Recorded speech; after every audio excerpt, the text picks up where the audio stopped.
Mr. Larry Bell, thanks for coming in and visiting with us today. Yes, sir. So we're visiting just a little bit before we started recording here, and I want you to take me back to as a child growing up in New Orleans. That's where you're originally from. Is that correct? Absolutely. Yes, sir. So talk to me a little bit about what part of New Orleans, and big family, small family? Very good. So I grew up in Uptown New Orleans. We call it the UPT, between the 10th Ward and the 11th Ward. We have wards down there. Okay. And a fairly large family, not too large. We had my parents had 4 kids, and we're blessed to still be alive. I have 3 sisters, and so we had the typical family. So 3 sisters. 3 sisters, only boy. So how did you fall into that mix? Man, were you like in the middle, or are you the oldest, youngest? I'm actually right above the youngest. Okay. I have a younger sister and 2 older sisters. Okay. How was it growing up in a household of all those girls? You know what? It was really good. I mean, I really found my place. I stayed out of their space, and Right. I had my own space. It was probably lonely sometimes. Maybe once or twice I wish I had a brother or what have you. But I learned how to let them do them, and I did me. Right. Yes, sir. So growing up in New Orleans, in the Uptown area, Uptown's what you said, correct? Yes, right. So in the Uptown area, was it still very community-based where you were able to walk to school or take public transit to school? Very good question. So when I was a younger kid, my elementary school was actually right down the street Okay. from my home. And then we literally moved right across the street Oh, wow. from my elementary school, which was Laurel Elementary. Okay. So, Yes, sir. So how was it back in the day just being able to walk to school and just know that school is right there for you? Did it give it a greater sense of community?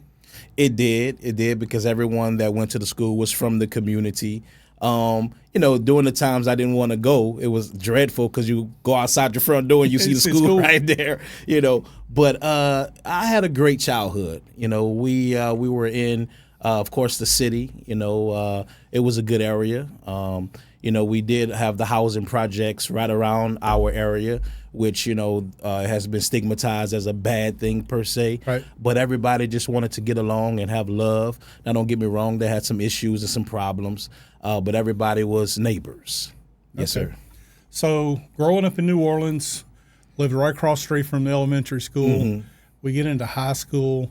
So as a young man growing up in New Orleans, coming of age, getting into high school, what were your interests during those times? My interests, of course, just like every other boy during that time, we played with spinning tops. We tried to rap, and so on. Of course, we loved the girls. We Right. wanted to go to the movies on Canal Street and watch a movie, and hopefully some girls are in there so we can get their phone numbers and things of that nature. But I used to draw. Once again, I used to write little rhymes, and that's how I got into poetry and all of that. But my childhood was very good. We went outside and played football, basketball, freeze tag, all of those things. Really good times.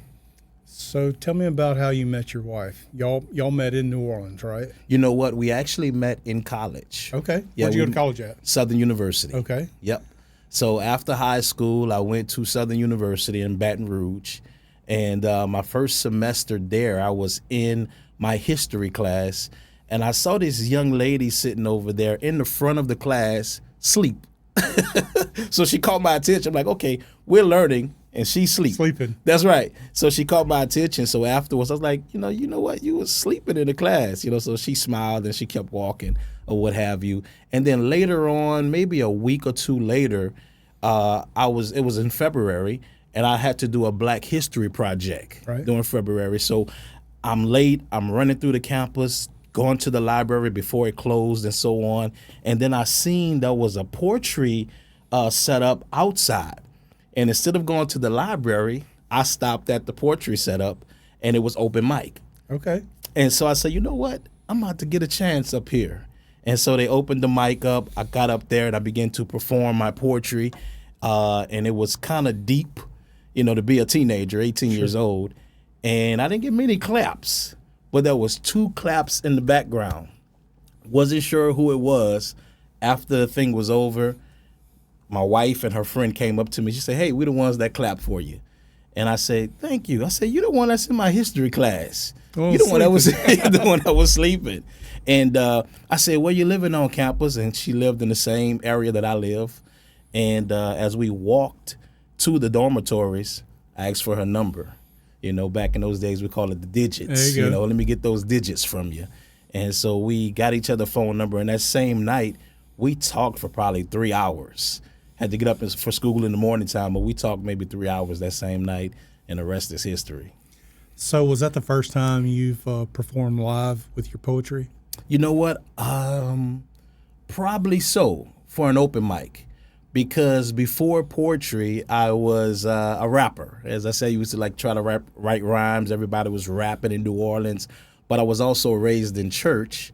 And so rapping was what? The devil. And so I wanted to respect my mom, respect my pastor. And I said, you know what? This is a gift that I have. I have the gift to rhyme. I have the gift to give a message. So what I'm going to do is I'm just going to slow it down a little bit. And so that's what I did. And I began to write poetry and so on. But I still can rap now. Let me have to ask you to throw a little bit in towards the end. Mm-hmm. So with how long did you and your wife date before y'all got married? You know what? We dated only about 2 years. 2 years. And it was actually long distance. I left college and went back to New Orleans. I began to work and began to work at the church and became a part of the ministry in New Orleans, Louisiana at the ripe age of 18 years old.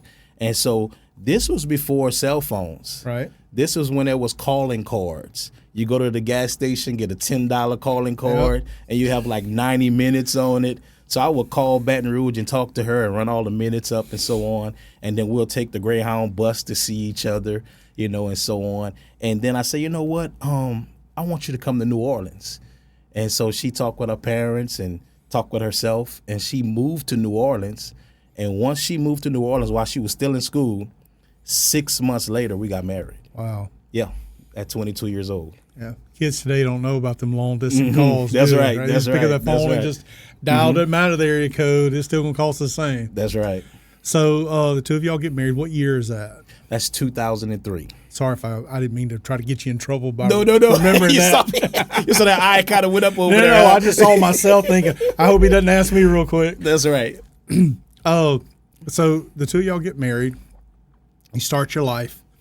And then we have that life-changing event happen that we call in Louisiana Katrina. That's right. Mm-hmm. Walk me through some of that. Walk me through leading up to the storm, kind of what the mood was like in the community. Very good question. So you're seeing the timeline. It's 2003. We're just married. Couple of months after that, she was pregnant. And, if you know anything about church folk, they begin to count the months. Was she pregnant before they got married? But she was pregnant after we got married. So with that said, 2 years later, Katrina happens. We're pregnant again. And she's literally 9 months pregnant with my oldest boy right now. He's 19 years old. We've been here 19 years, as you probably did the math. And so it was the day before Katrina. She's 9 months pregnant. And mind you, years before that, there was hurricanes as well. Sure. And so we came to Monroe because her mother lived here. Her family lives here in Monroe. But we also came to Monroe a year before that. And it took us 19 hours to drive from New Orleans to Monroe. So when Katrina hit, I'm like, I ain't about to drive this time. And she's like, Larry, we got to do something. Everybody's leaving. This is a Category 5. I said, I'm not going. I'm not leaving.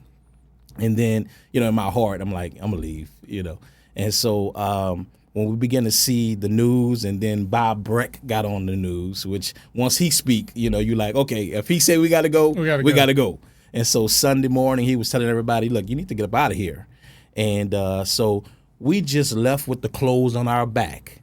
And the reason why was, the year before, it was a big threat. Nothing happened.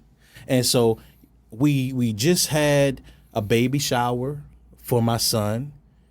lot of nice things. And we left all of that. We left all the clothes. We left with only the clothes on our back, thinking that we're going to come right back. And when we came to Monroe the next day, which was Katrina, it was devastating. And as you know, it wasn't just the wind and the rain. It was the flood. And to see people that were in my neighborhood, people that I went to school with, people that I went to church with, standing outside the convention center for a whole week with no food, no water, no place to stay. I've seen some girls that I went to school with holding their babies up to the cameras with diapers on that's sagging, saying, my baby's hungry, we're stuck out here, help us. It was really heart-wrenching. It was devastating. Yes, sir. How long were y'all away from home before you were able to go back and look to see what was left? Very good question. So, they were not letting people back for a while, maybe a couple of weeks, maybe even almost to a month, because it was very dangerous to go down there for one. So we did go back maybe a month and a half. And when we went back to our place, we just got the place, real nice place, newly married, pregnant, got new space, got a new baby bed, everything white. We had a theme for the room for the baby. Sure. We go up in there and it looks a mess. We see the water line. We had about 3 feet of water and we had like 5 feet of mold. So that's 8 feet. That's the whole house. And mind you, this particular house had a crawl space. And so it's already off the ground, and we still have 3 feet of water inside of it. So everything was just damaged, all the nice items that we had. We had tons of diapers, like I said, nice clothing. Just a total loss. Yeah, total loss. Total loss. Yes, sir. So as head of household, you come back in and you look at the sheer devastation, destruction, not only from your city, but everything you own. Yeah, literally. Is just destroyed. And I wasn't down there when it happened. I got to go a couple of months after it happened for a job interview, but as a husband, as the leader of the family, how did you receive that, or how did you deal with that when you're looking at just my life just got turned upside down? Yes, sir. And mind you, I was only 24 years old. Got married at 22. I'm a young man, but very mature. Had vision, had plans. So therefore, I felt lost. Because I had goals and dreams for the city of New Orleans. We're going to live here. This is a family city. This is culture. It's a great place, good food, and so on and so forth, good music. And now I'm in Monroe, Louisiana, which before I met my wife, I never heard of Monroe before. And it's not because I was ignorant. It's because, New Orleans is its own world. It is. And, people think Louisiana. Yeah. So if you're listening to this or watching this and you don't live in Louisiana, never been to Louisiana, there's a big difference between North Louisiana and South Louisiana. That's right.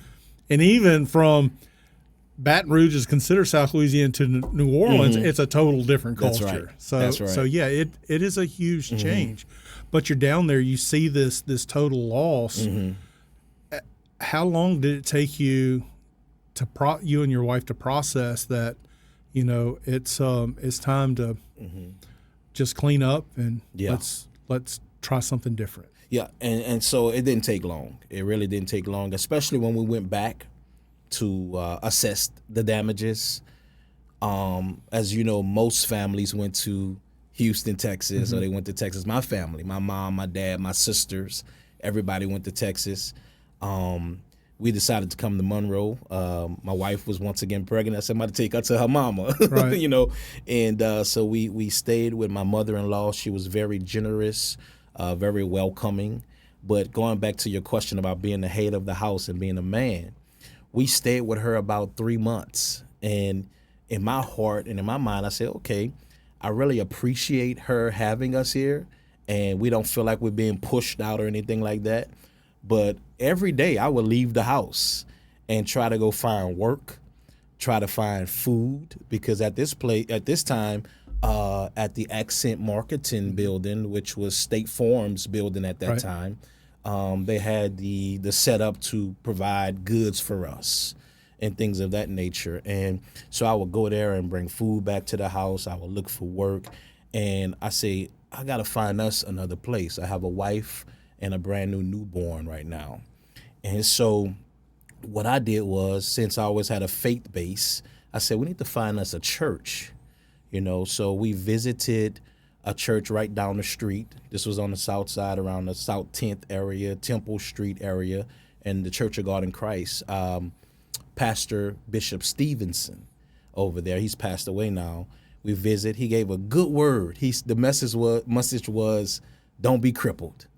That was right on time. Had nothing to do with Katrina, but it blessed me because Katrina was very crippling. Yeah. And so he taught about, you may have been through something in your life that's causing you to stop, that's causing you to give up, that's causing you to limit yourself. And he say, don't be crippled. So I begin to process that, and I say, you know what? That's my word. That's my word right there. And we visited another church, which was the Pentecostals over in West Monroe, Pastor Foster. And we had connection and roots in that particular movement when we were in New Orleans. So we began to fellowship there. And that particular church was so generous.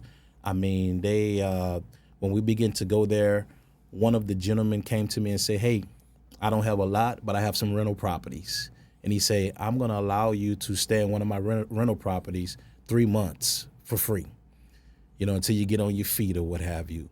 And so that was a huge blessing to us, because I was just praying about, hey, I love my mother-in-law, I love my family, but we need our own space, right? Out of respect for her and also dignity for us. Sure.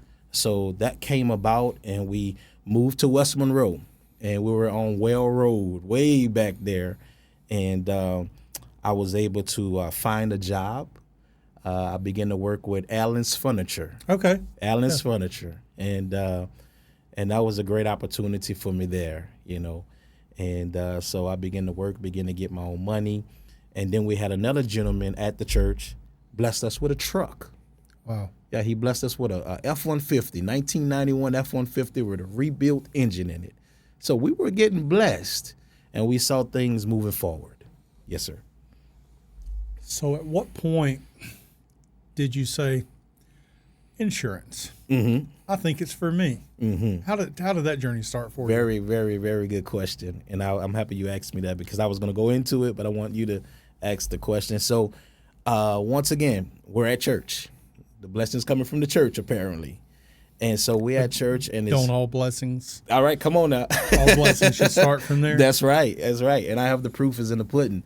So I'm at church. The pastor, Mark Foster, say it's his family time. That's the time where you kind of walk around and you shake hands with people and so on. And I met this gentleman, and I shook his hand. And he said, man, you got a good handshake and a good smile. And he said, talk with me after church, and he wanted, And so when I went to him after church, he said, I own an insurance agency. And he said, man, I tell you one thing, I think you would do good in insurance. So he said, see me tomorrow, which this is Sunday, tomorrow is Monday. I went to his office probably 8:30 a.m. He began to tell me how he just got into the business on his own. Of course, he worked for agencies before that, but he opened his own agency. He told me it was lucrative and things of that nature. And he said, I will hire you on and pay you while you study. So he hired me on as a CSR, which when I knew a little bit about office work and businesses. When I think about CSR, I think about, hey, that's a lady's job, a customer service. Yeah, customer service representative. I got you. Yeah, so, but he paid me while I was studying. I really was just sitting there studying, but I'll answer phones and maybe grab a file and tell somebody they have 10-20-10 on their liability insurance. And so I'm learning real life, and I'm also studying, learning in the book.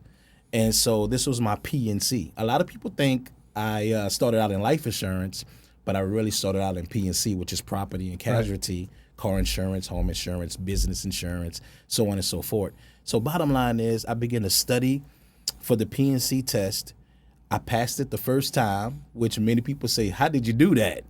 And it's destiny. And so with that said, I became a producer and began to write business, began to get paid. So give me kind of a timeline. So we've moved up here from New Orleans, total devastation. You're trying to rebuild your life with your family around your family unit. Yeah. You get a job at a furniture store. From the time you moved up here to the time you had the job offer to go in insurance, what kind of time frame are we talking? Very good. It was 1 year. 1 year. 1 year. 2005 was Katrina, which was September. 2006, I'm doing insurance. So it was 1 year. 2006 is when I first started doing insurance. Yes, sir. 2006, you're doing insurance. So you get your license, you're ready to go with it. That's right. Did you start hitting it out of the park day one and have like 100 people come to you and say, hey, Larry, let's sign me up. I want to go ahead and get this policy, this policy, and this policy? Yeah. Did it happen that way for you? No, sir. No, sir. So, once again, all the blessings come from the church, but also training and, hard knocks. Can we agree that that our faith in our church is only going to take us to this point? That's right. We got to come alongside. We got to work. Part. You got to work it out. So with that said, the CSR deal. Once I became a producer, the CSR deal was gone. Now you're on your own in a sense, just commission.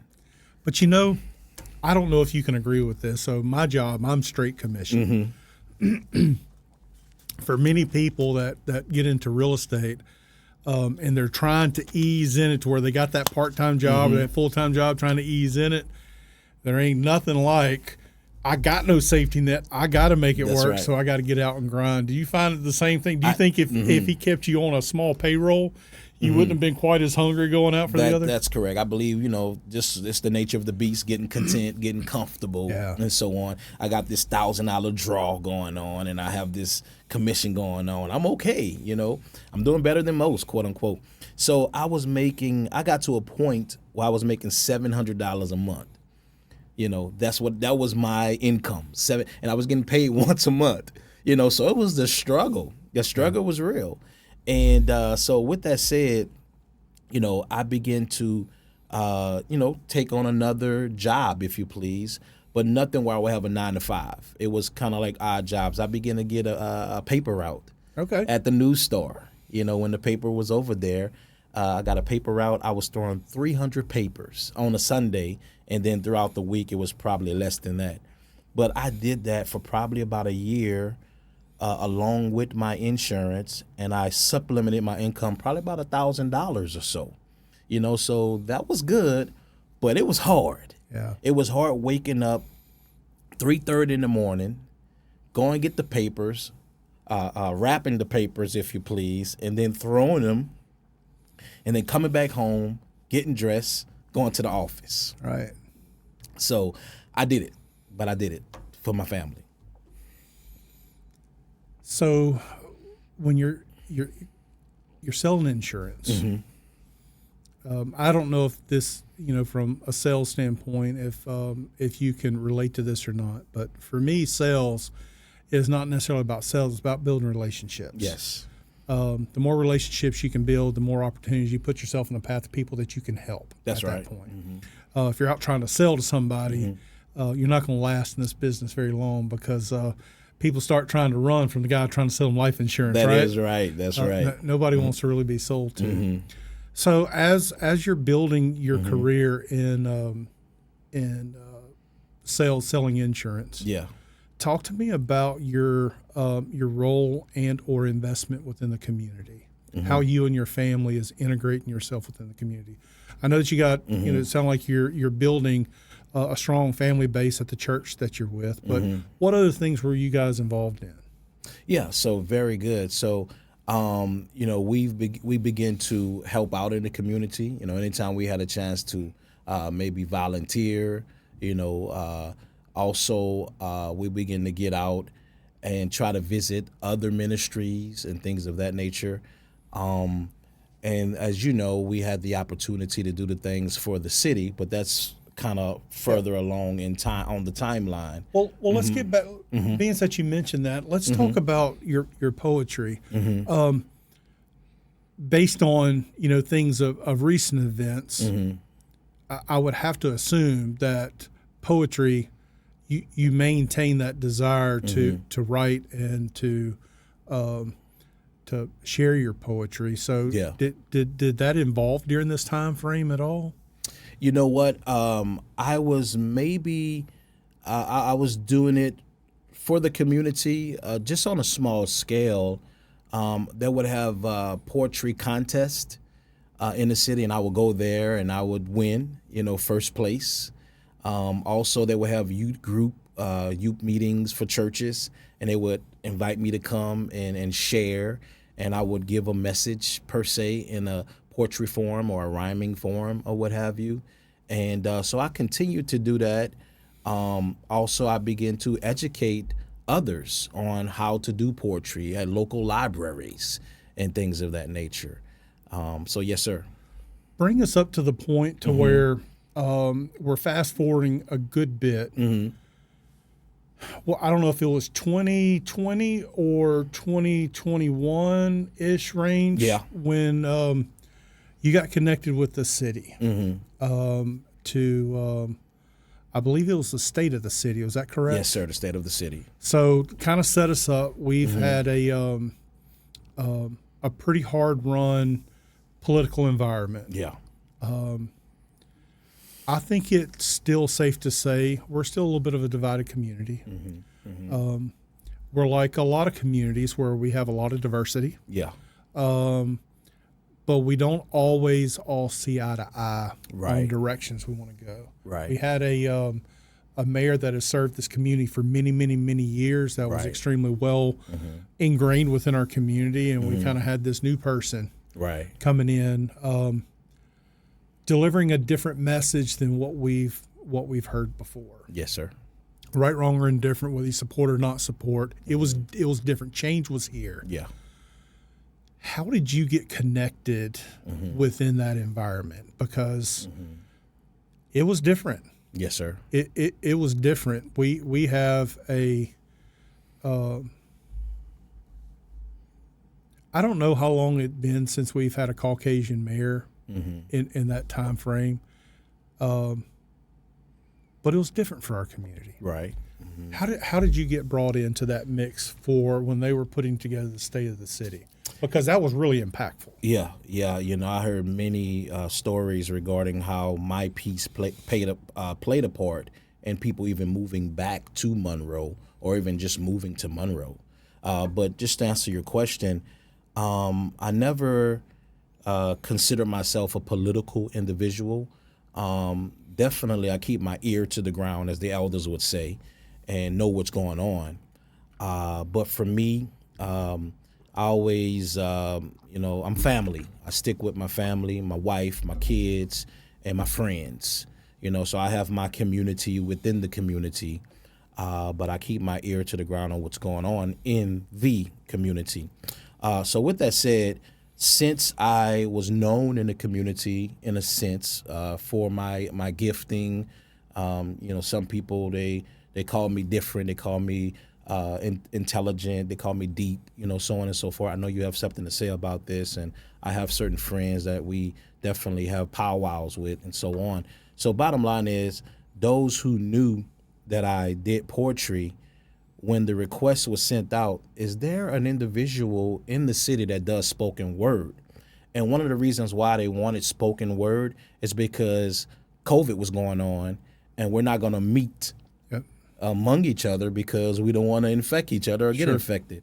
So we're going to do something different this time, and we're going to do a video, and we're going to do something called spoken word as the introduction, which was very relevant during that time and before that time and even now. But very new to our areas, not That's anything And I'll say that's how I first got Yeah. to know who you were is through that spoken word. Yes, sir. And if I can describe, it was hard for me to describe because I've never, I have probably in a movie, saw people, doing poetry, or I may as a kid been to a library project to where someone was speaking poetry, but I never heard something delivered on that level. And Yes, I'm sir. sure there's a lot of it that's out there. I haven't went to seek any of that stuff out, but it was different. We've never seen anything delivered in our community on a community basis Yes, sir. like that before. And it impacted a lot of people. So when that request went out and you got recommended or you reached out to them, walk me through that process. So it was actually, once again, a request among, I'm quite sure the gentleman who requested it, which is the production company, Plugged In Creative. Oh, man, they did some great work. Yes, excellent work. And so, of course, he began to talk among his peers. He began to make phone calls, and he said, you know what? We live in a social media age. Let me go ahead and put a blast on social media. And so when he put that post up, in the comment section, Larry Bell, Larry Bell, Larry Bell, Wow. Larry Bell. And, of course, others were recommended too. And, of course, he began to, it's social media. So you click on the person's name, you go to their page, See what they're and you about. begin to get that vibe. Like, you know what? Let me check on this guy. So I got the inbox and say, hey, man, you were recommended for this. This is some of my work that I've done before. And I sent him some of my work I've done before. And it just was a connection, just from the social media. And he began to tell me what they were looking for. And I said, you know what? I can do that. I can do that because, outside of the art form, I also have soul, and when I say soul, I have spirit and I have God, so I can actually not only see what's going on in the city, I can feel it too, as well as get downloads, don't mean to be deep or weird right now, downloads from God on what needs to be said without picking any sides, without causing myself to be polarized, which is a great blessing, because as you mentioned, in our introduction, with me doing this for the city, I can have people looking at me and saying, that Larry Bell, he make me sick. Y'all hate him now, or for whatever reason. I'm quite sure you may have had some of that, but for the most part, the people that are on this side or that side, they never included me in all of that because I'm for the city. Yes, sir. And at the same time, it was a little edgy for you to get out and speak these words over an administration that is, I'm not going to say the complete opposite of what we had before, but it's a big difference. Yeah. But the thing that I loved the most about it was that although you were doing the state of the city, it was about the city. Yeah.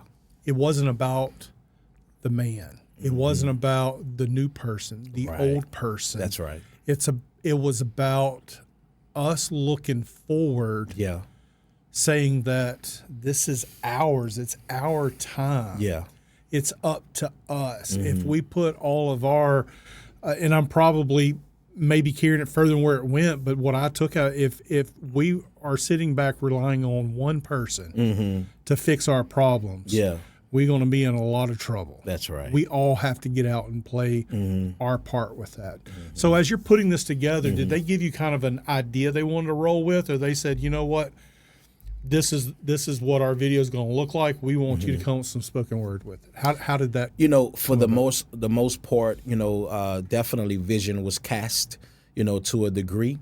But in the beginning, when I met with the production company as well as the mayor, the staff, and things of that nature, and a lot of people don't know this, the mayor really didn't have a whole lot of influence, in my piece at all.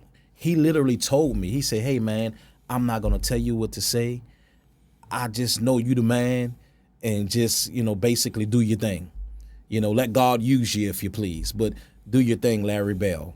And so he gave me full liberty on all the pieces, actually. Wow. You know, and so with that said, you know, we were able to come from an outside looking in type of stance, you know, seeing that I've been here for many years, but I'm not from here. So therefore, it took away the point of me being biased, Right. or what have you. But I would have never known just by your spoken word that Yeah. you did not spend your whole entire life here. The way you described our community. That's right. That's right. Mm-hmm. So you get the offer. You worked in with Andy and his team to get the first one done. Yes. Did you see bits and pieces along the way, or did you wait to see the final product? I may have seen one or two. If you know, you said his name, so I'm going to say his name as well, Andy. You know, he's very particular about his work. You know, he did a great job. So he liked to bring the finished product, you know, to you. But he did allow me to be privy to some of the still shots and maybe even some of the cuts and so on. How did you feel about the final product? You know what? I was amazed when he called me in, and this is me on the screen, but when he called me into his office and said, hey, man, here it is. And it was maybe me along with a couple of his assistants and another friend of mine who was helping with the project. They were in tears, and I was in tears as well. Yeah. It was emotional. And I'm like, hold up, what am I crying for? I wrote it. But I also realized at that point, it wasn't just me. I was inspired as well. It was bigger than me. You know, it was bigger than me. And so the way that I felt, of course, proud of the work that they done and I've done and the opportunity. But the message and the vibe and the energy and the spirit and the aura and all of that, it just caused me to be emotional. Yes, sir. Well, you did a fantastic job with it. Yes, sir. So what was the actually before I get into to after it was released, how was your first meeting with Friday when you knew that this was going to be state of the city, but it's political at the same time? Right. How was your first meeting with Friday? What was your first reaction in sitting down meeting with him? How did that process go? And did you kind of have some things like, if this is heading down this direction, I just don't want to be a part of it? Yeah. So, very good question. I definitely had thoughts of that. You know, once I began to realize how big this is becoming, and so on, I had that just for the own sake of my name, my image, my business, and things of that nature. But even with the thought, I continue to have the green light because I begin to realize this is bigger than me. I'm just being a vessel. So to answer your question, our first meeting, very friendly guy, very everyday people type of gentleman, very humble guy. And he entreated me as a friend, as a person that, once again, like you said, been in the community forever, which at that point I was here. Here, at least 15 years or so, so of course I'm engrafted now. I'm a transplant. But he's I'm finding to be very disarming and that's right. Wants you to feel comfortable in his presence. And that's right. And you could tell, I've been blessed with discernment, and I could tell when somebody's putting on. Sure. And so it was genuine. And that definitely helped me to get confirmation that I'm doing the right thing as well. So our first meeting, he was very, happy with the project. It was really touching to him. He was amazed, really. He thought that this is greater than what I thought it would be. And so from there, we began to, continue to keep in contact. But as I mentioned, it's not some type of, I'm his guy type of thing, and he's behind it all, and the puppet master is none of that, and I really appreciate that as well. Yes, sir. When it rolls out, is at that time when the first rolls out is your mom and dad, and then were they still with us? They are, thank God. How was it for them, for you knowing that they got to see you do this? You know what?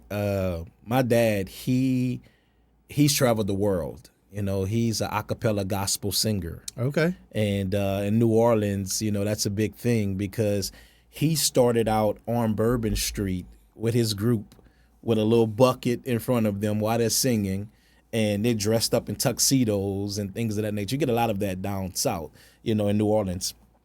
And from there, he got opportunities. He's been to Switzerland. He's been to Russia, Germany, Madrid, Spain, all of these places because of his gift. And he was also a radio disc jockey at WWOZ, which is a jazz and heritage station, 90.7 FM in New Orleans. Bottom line is, he knows about quality work. He knows about art. And so when he seen it, he was like, man, this is it. This is big time right here. This is big time. You've done a great job. And he was really speechless. My mom, she was very proud. She's away in Houston, Texas. They're still in Houston.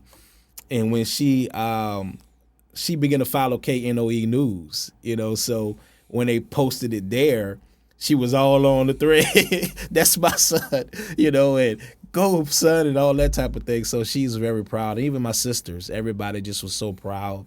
And I didn't even know, once again, I just was being myself. And I didn't know the impact that it had. And as you mentioned, and as I've heard, it went beyond Monroe. Yeah. It went all over the nation, and yes, sir. Well, I think the reason for some of that is this is not something you typically see put together for a town or a city the size of Monroe, Louisiana. Right. So there was a vision that was cast, and I believe it was well over delivered on. Yeah. But it didn't stop with just one. So tell me about the next one. Yep. So the next one, the first one, as you know, that was the groundbreaking, one that we did. And then the next one we did was called Revival. Basically we're reviving, the city. And that particular piece, was great as well. We filmed that one downtown Monroe outside, and it just was remarkable.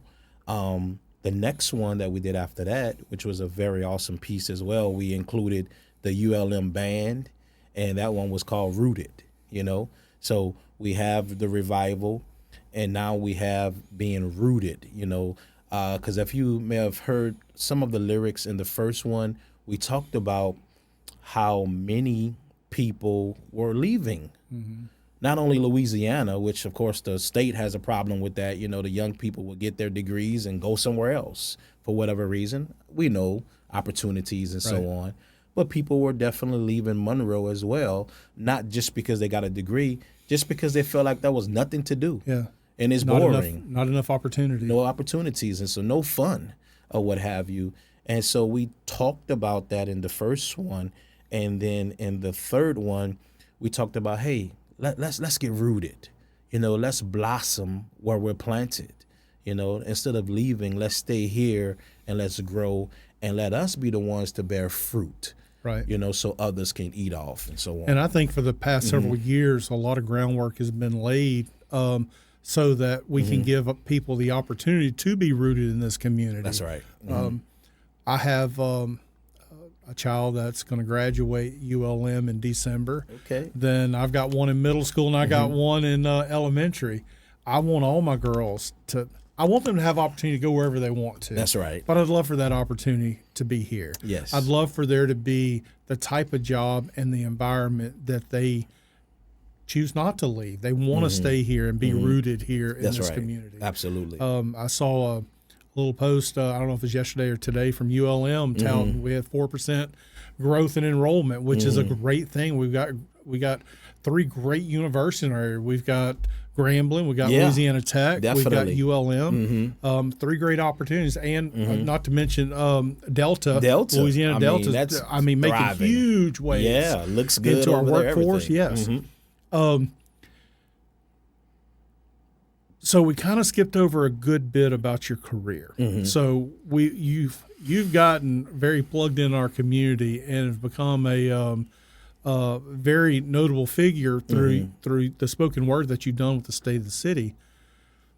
But at some point, you went from working for someone selling insurance to where you got to that point, like he did. Yep. And you opened your own agency. That is correct. Talk to me about kind of how that process went, because I really want people to understand that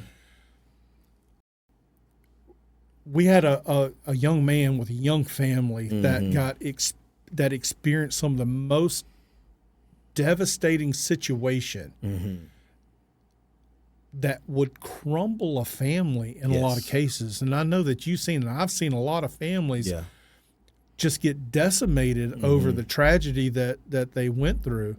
You were able to pick your family up, move to Northeast Louisiana, and have the faith that things were going to work out. And faith come to life, and just started putting people in your place. And it's not because you were just sitting around waiting for things to happen. You were out making things happen. That is correct. If you would have not went and shake that man's hand that Sunday, you may not be where you're at today. So it's through you taking actions gotten us to this point. Any type of sales job is going to be hard. Yes, sir. But when you're selling low dollar items, and we can call insurance kind of that, it's not like you're getting you get somebody to sign a new policy, you're walking out of there with $20,000 in your pocket. Not all the time. It's you're having to grind to be able to serve people in a way they want to be served. That's right. To be able to build a business not only that you can be proud of, but can actually support your family through this process. Yes. So you made headway with this guy, with this individual. Yeah. You've worked at this company. How long were you working with him before you said, you know what, I think it's time for me to spread my wings? You know what? I'm happy you went back to that. So, I started out with the first gentleman, and he was, as I mentioned, he was new in his agency, and he received an offer from a bigger agency to merge. Okay. And so he actually merged with another agency, and I was not a part, of the deal. Okay. So which, hey, life, he gave me a track to run on. Yeah. But I was without an agency now, without a job. And so I was at, what is it called? Car Wash West. Okay. In West Monroe. And a gentleman by the name of Carl Staninsky. He was big in the multi-level marketing and all of that. He always wanted to get me, he always wanted to get me. And I never really signed up or signed on, but he always took a liking to me. And I said, you know what? I don't want to do any type of network marketing. I'm in insurance, which kind of has the same type of setup. It does. Yeah.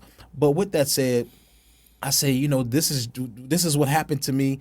Do you know any agencies that I can probably at this point, get some advice from? I wasn't even looking for, this is a great story right here.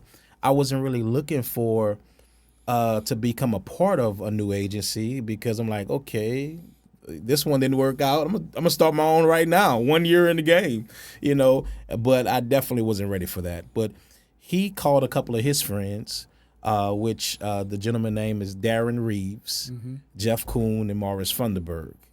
And he told them about this young man from New Orleans. He's a fireball, and, he's a shining light.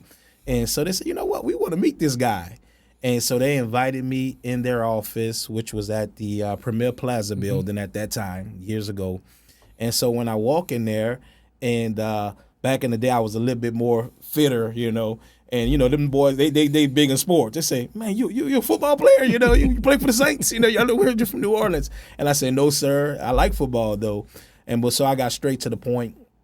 I say, hey, this is my book of business. This is what happened with the agency that I just left. I have this amount of people that I can, call on. He told me I could have my book of business or whatever. And so they began to ask me questions, and I began to ask them questions. Just to see what to do. Where do I go from here? I'm licensed. I'm ready to work. What do I do? And I wasn't really trying to be a part of them, because I thought they were already set, which they were, real successful gentlemen. And so once it was all said and done, they said, Larry, I think we want you to come on with us. And they said, just give us a couple of hours. We're going to give you a call. And so they called me probably a half an hour after I left. As soon as I got to the house, I got a call and say, hey, be here on Tuesday, such and such.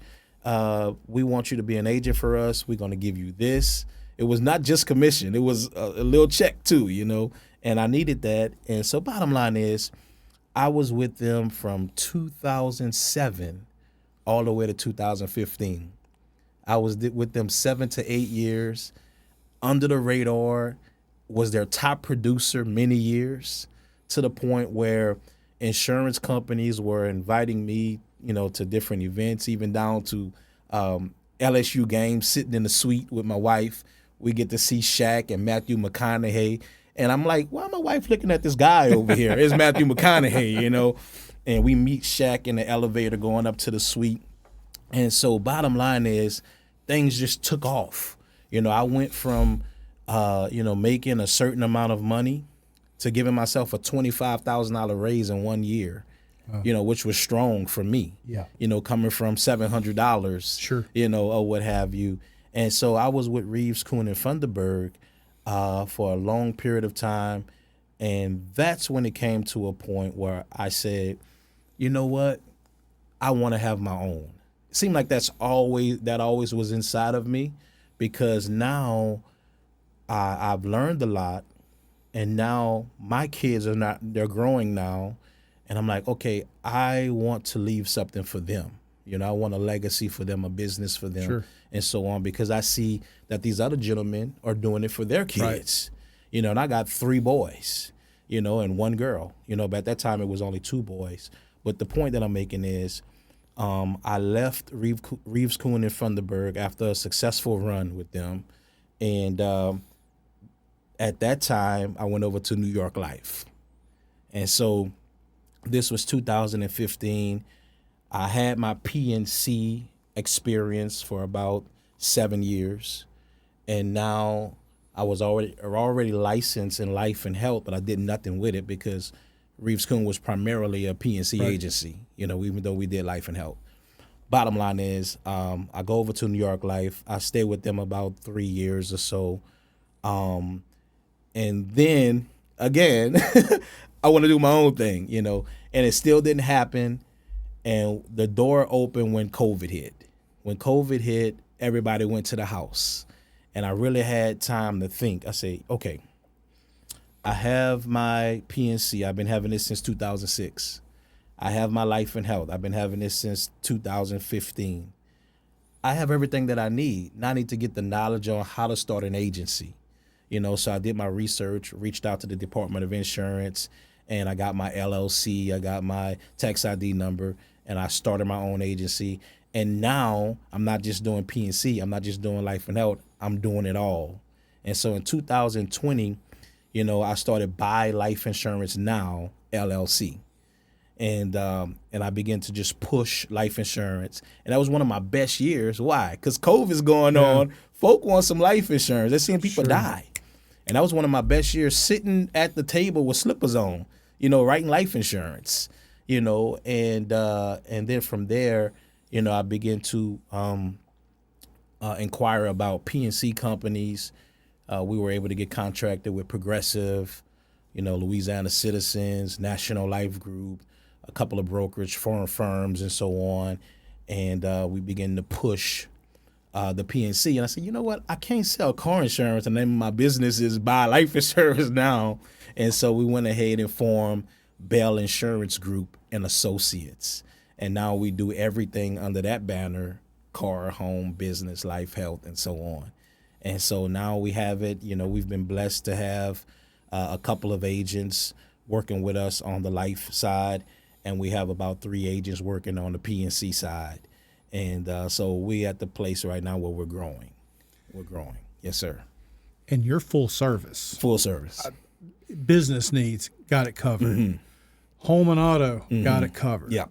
Life insurance, we got it covered. That's right. So someone can come to you for their insurance needs. Mm-hmm. and you can be as competitive, I would be willing to bet, as anybody else out there in the marketplace, because you don't have just access to one place they can go. I assume you got access to many places. Independent agent. That's right. So that you can find the best deal for their situation. That is correct. Yes, sir. And I often have people ask me this, and I will be willing to bet that you fall in the same category.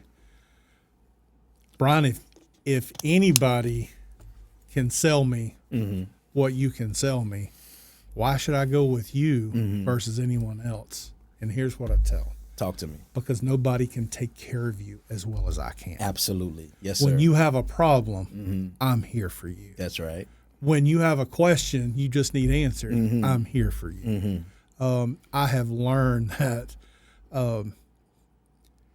you can go fast, mash on the gas 100%, and there's going to be a little bit of damage in your wake, and you're still running. But at some point, you can run out of gas. That's right. And that wake is going to catch up with you.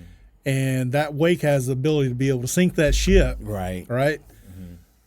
But if you're taking care of people, you're a person of your word. Yes, sir. People know that you're going to take care of them. They'll come back over and over and over. And that's the reputation you have in the marketplace. That is correct. Before I ask you to come sit down, I want to know what people say about you. I think that you have done amazing things within our community. Yes, sir. I think it would have been hard for many people to take on the task of the State of the City videos, because they would have went from a political mindset. Right. But the mindset you took, it's about my community. It's about what I want for our community. Yes, sir. And it's not about this side of the fence or this side of the fence. We all here living in the same community. That is right. So why not make it the best we possibly can? Absolutely. What would you say to that young person today that is growing up in our community that may not have everything fall their direction, may be facing a little bit of adversity, may think that everybody's just against me? Right. What message would you give to that young person about growing up here in Monroe, Louisiana, about what their future has in store for them? Very good. Very good. So, the first thing I would tell them is to pray. That's the first thing. And don't stop at prayer, though. You don't stop, but pray. Talk to God. Let God know what you're dealing with. Let him know your struggles. Let him know your fears. And then also let him know your desires. And then from there, get up, get out, go somewhere, meet some people, do something different. Put yourself in a position to meet new people. Because a lot of times, God will bless us through people. We can be in our house on our front porch all day talking to God, reading our Bible. And yes, God can be the one to bless us and give us things. But 99% of the time, he's going to do it through somebody. Absolutely. So you need to get out of your circle, go somewhere different, do something new. Also, I want to encourage that young person to be consistent, that it's not going to happen overnight. I want to encourage that young person to keep on doing it even when it looks like it's not going to happen. Keep on doing it even when you don't feel like it. Keep on doing it even when people are saying, man, what are you doing? It's not working. Keep on doing it. Consistency. So prayer, have a vision, consistency, go to a new place, go to a new arena, and watch things grow, watch things blossom. Yes, sir. What do we say to that person that's been ingrained in our community for many, many years, and they have this thought process that it's wrong, nobody's making a change, nobody cares about us, and that I don't care what you throw my way, it's just I don't want it. I don't want it. If it's my way or the highway. How do you break through? And I would say in our community, if I don't care what your political beliefs are. Mm-hmm. It's on either side. Yes. You can't fight. One person can't fight with someone. It takes two to fight. Yep. How do we find that common ground that says, or how do we get people to start talking about, okay, there may be 100 things we disagree on, Mm-hmm.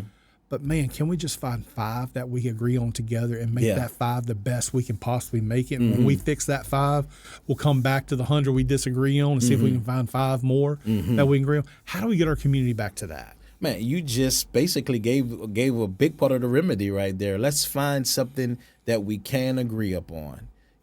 Let's try to find the good, and let's get encouraged and blessed by the good. And then I just want to tell someone to keep hope alive. That's not just cliche. Right. You have to have hope. And what is hope? Hope is the chance for change. Hope is the chance for change. And not just any change, good change. That's what hope is. So once again, even though it's looking like it's not going to change, even though it's looking like you're hopeless, to everything that is living, there is hope, which is the chance for change. And so I just once again want to encourage those individuals out there that may feel like, hey, man, this is the way it's going to be. It's the way it has been. And, remember that cliche, it is what it is. Mm-hmm. That's a cool deal. I said it, and I say it sometimes. It's probably gone now. But I always come with a different side of it. It is what it is, but it's not how it has to be, and it's not how it has to stay. Right. It is how it is, but it's not how it has to be or even stay. And so one thing I want to address also with those individuals, bitterness, unforgiveness. Yeah. Whenever you have this bitterness, and this may sound like church right now, but this is practical. This is practical as well. These are principles that will help you to go to another level. Get rid of bitterness. Get rid of unforgiveness. That puts blinders on you. That's right. You're not able to see what's in front of you. You limit yourself. That's all you have. You limit yourself and you limit other people because you're casting judgment. And judgment is final for the most part. And so when you're judging a situation, you're basically saying this is the way it's going to always be. Right. And it doesn't have to be. It don't have to be like that. So as long as we're living, change can happen. We're living organisms and we're constantly changing. We're shading off cells and skin, and then we're taking on. It's a constant changing and changing and changing. Yes, sir. Mr. Larry Bell, thank you so much for giving us your time to share a little bit of your story. We're going to make sure that we post all the information where people can reach out to you for any of their insurance needs. Absolutely. I know that you and your team will take great care of them. And again, thank you for the opportunity to be able to share your story with us today. Thank you, sir. This podcast is possible because of your support of our real estate business. If you're looking to buy, sell, or invest in real estate, I'm confident we have the tools and the processes to help you reach your real estate goal. For more information or to reach out to us, check out the podcast description for our contact info.